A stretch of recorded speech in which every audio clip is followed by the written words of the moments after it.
there is no glory in the practice. But without practice, there is no glory. And hence, we are creating these Python practice videos for all of you. Hello everyone, welcome to the Python practice series. Please make sure you have seen the last Python practice session before watching this video, because this is the continuation of the previous session. And if not, please go to the Python practice playlist in the New Terms channel and watch the practice sessions. If you don't want to miss any practice session in the future, please subscribe to our channel. Let's get started with the practice. In our last session, we have created the calculator and this is our code. Well, this code looks a bit lengthy and there are many if and else. We can reduce this using eval functions. Let's see how. First, we will declare the variable choice and initialize it with the blank value. Then, we will write a while and in the bracket, we will write 1. This means the loop will continue till the end.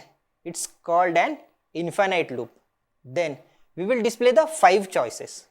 In the last example, we have used 1, 2, 3 and so on. But here, we will ask the user to enter the choice in the form of operator. Inside while indent, we will print plus for addition, minus for subtraction, star for multiplication and slash for division. And we will ask the user to press E for exit.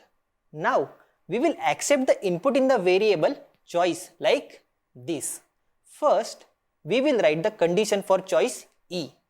If the choice is equals to E, then print the message, thanks for using the calculator and break the loop. Now, we will write the condition to choose the operation. We will use the OR operator for this. We will write the condition if choice is equals to plus or minus or star or slash like this. If the choice is valid, we will write our logic. Accept the number x and y using the input function. Now comes the most critical part. Inside this if, after input, we will prepare our expression. We will write exp equals to x, then the choice and then y. Listen here, we are not doing any addition.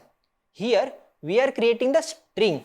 If you display this exp variable, you will get this output. Exp is a string and it will create this value. So for addition, this will be a string value. If the user selects subtraction, this will be the value. Similarly, for multiplication and division, we will have these values. Well, our expression is ready. It's time to do the actual operation. So to solve this string expression, we will use eval function. We will write sln equals to eval and enter the expression, that is exp variable in the bracket. Finally, print the sln. Well, our core logic is ready. For this if, we need to write the else part.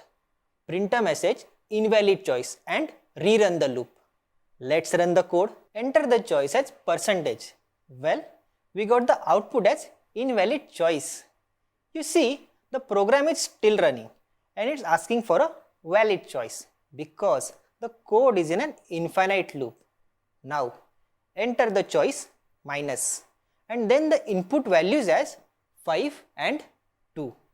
Well, you got the correct output.